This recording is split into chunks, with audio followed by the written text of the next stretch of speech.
and welcome to the channel. This channel is about perimenopause, menopause and postmenopause, and not just the symptoms and issues that you're going to experience at this time of your life, but there's also lots of other life issues that crop up because we are all busy women, and life can be really hectic at times.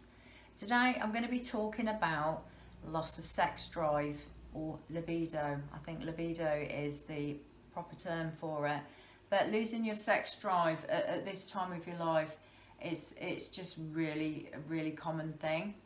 And obviously your sex drive is actually to do with your hormones. To be quite honest with you, it's when you're a teenager and your hormones are building up, they're changing. I mean, believe me, you've got a sex drive.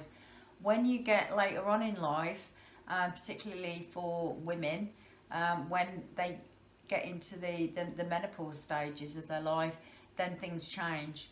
So your sex hormones make a big difference to that, predominantly the drop in the estrogen levels, but also testosterone. Now, women do have testosterone. We do tend to think of it as a male thing, but women have a small amount of testosterone, and it is to do with the sex drive. It's not such a high level as men have, but nonetheless it is still there.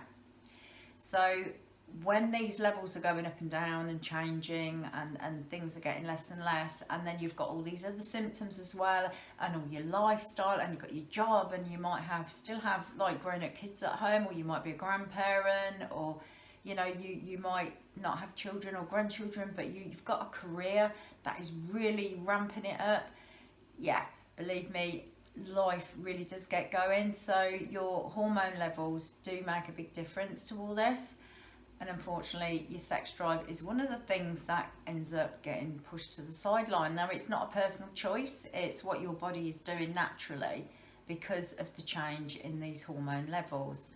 So there are other things though, apart from just your hormone levels, that are going to make a difference. As I said, our lives so busy. You're tired, you're not sleeping properly because you're going through the menopause process, and you get fatigued more quickly, and you can't understand why. Again, that a lot of that can be to do with hormone changes, but also because, let's face it, we're not all as young as we used to be, and low mood comes into it as well. If you're feeling down, you're not going to be feeling really amorous, are you? You don't want to get up close and personal. You're fed up, you just want to go to bed and read a good book. It's all perfectly normal. And then the stresses of life, they take it out of you. Again, sometimes stress can make you want to kind of hide away, not get up close and personal, not be intimate. So stress also is a big factor in the loss of your sex drive. And relationship problems. Most relationships are not perfect. Some are more difficult than others. It does depend on your underlying relationship, but if you've got some serious relationship problems, then with your partner, you're not going to want to get that up close and personal. They probably don't trigger that urge in you, to let's go upstairs now. So relationship problems are also another big factor at this time of your life, on top of the fact of what your hormones are doing. So, and also vaginal dryness, which is something I've discussed in another video. A lot of women during perimenopause and also post-menopause suffer with vaginal dryness, which causes problems, not just your more intimate sexual moments, but also just your everyday life and experience. So there is another video on that if you'd like to take a look. There's some tips there that can help you through that, and help you to feel more comfortable, and help improve your sex life. So it is a really difficult one to address, this loss of sex drive, loss of your libido, because all women are different. I mean, there are some women, when their hormones are changing and they're going through perimenopause, or they've come out the other side and they're in their post-menopause years, their sex drive is through the roof. But for the majority of women, unfortunately, the sex drive and the urge, it's declining. It declines. It can go down to absolutely zero. So it is difficult to judge, obviously, how on earth are you supposed to increase your natural sex drive? Difficult one. I have got a few tips, however, though. So if you're in a relationship and you love each other, you love your partner, they love you, but your hormones are making the more intimate moments really few and far between, nonetheless, you can kind of do a few things to encourage those intimate moments to happen naturally, is probably the best way to put it. So you can set the scene.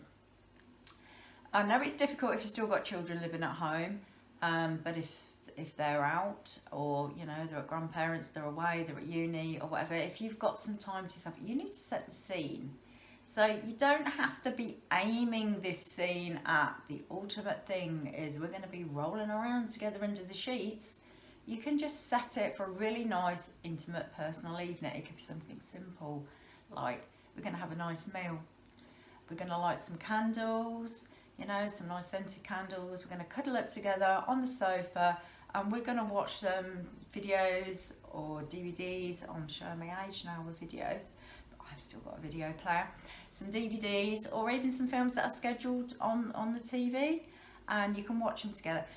Funny ones are best. Romantic ones, great. Get a bit of a combination of the two, you know, like your rom-com things, and you watch it together. But the thing is to be relaxed and comfortable and no agenda. If things are going to happen, they're going to happen. And the more relaxed you are and the more connected you are together in sharing what you're doing, the more chance you've got to get to that stage where you're going to really want to get that bit more intimate. So if you have a problem with vaginal dryness, then you're going to hopefully have a look at the video, but hopefully you've got some stuff. You can include the application of a general lubricant as part of having your intimate moment together, as part of having sex. You can include it. It doesn't have to be, oh, I'm going to have to run off to the bathroom now. Let your partner apply it. Make it part of your experience together. Why not? Two adults, private. Yeah, enjoy. The only other thing I will say is, obviously, and I have mentioned this in my other video, is if you're using condoms for contraception, make sure that the lubricants that you're using are suitable for use with condoms, because even going through your menopause phases and stages, it is still possible to get pregnant. Even if you haven't had a period for a very long time, it's still possible to get pregnant. So unless you're happy with the fact you may well have another child at this point in your life, then yeah, watch what your lubricants you use if you're using the condoms. So yeah, remember, you can still get pregnant during perimenopause until you're told otherwise, preferably by your GP. So also at this time of our lives, relationships do break down. So there's a lot of us that are embarking on new relationships. Some might be serious, some might be a bit of a fling.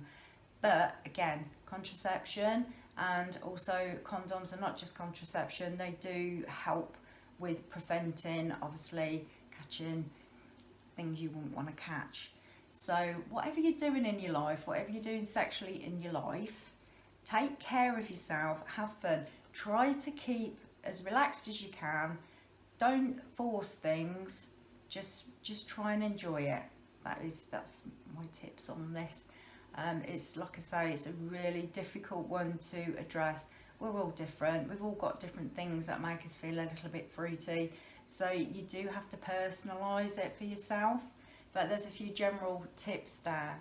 If you'd like any more tips on other aspects of going through the menopause stages, if you would like to know when I am putting other videos on different topics that you might like to watch, then click the notification bell below. There's also a subscribe button as well below the video, so if you'd like to subscribe to the channel, then click that button too. Thank you, and I'll see you again soon.